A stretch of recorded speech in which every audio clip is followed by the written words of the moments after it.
when I first picked up Luna from her owners that surrendered her to Jade's rescue, she couldn't breathe at all. She was wheezing.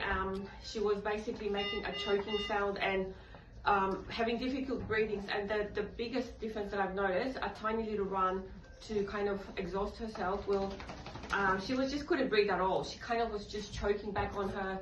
It was like her throat was completely constricted and she couldn't get a breath. Her nose as well, but I've noticed more issue with her throat.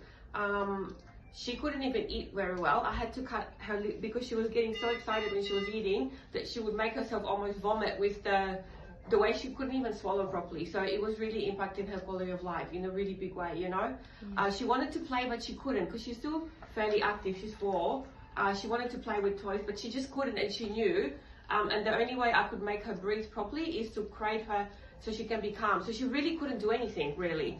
And I just can't believe that she was like that for 4 years, you know? Yeah. Yeah, I think this is why the owner surrendered her to Jay's, because for the surgery reasons. But yeah, huge improvement now. Different dog. And you mentioned that you had the snoring, sorry. The snoring was, I can't even explain it to you. The snoring was like 5 old men snoring, like a truck. Oh, gosh. I had to put earplugs and put her away and close the door because I couldn't get any sleep, and I felt so sorry for her.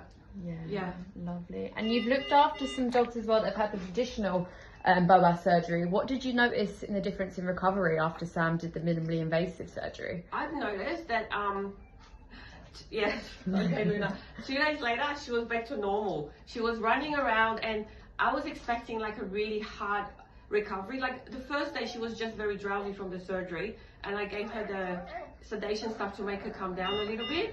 But 2-3 days later, she just started to be back to herself, except more happier dog. And I've noticed one difference: she was less anxious.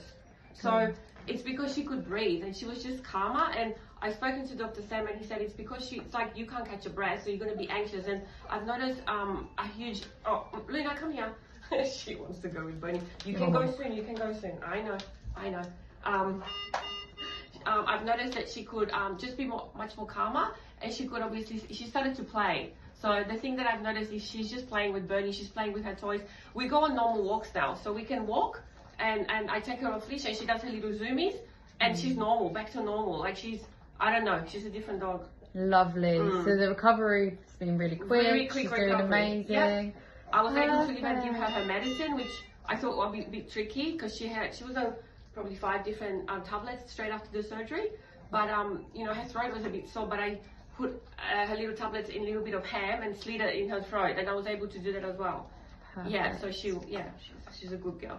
Perfect, lovely, and she looks very, very happy, and you've adopted her now. Yes. Oh, congratulations. Luna looks very happy about that as well. She is. That's She's just a sweet little girl. She's we gorgeous. love her very much. Yeah. Gorgeous. Okay, darling, that's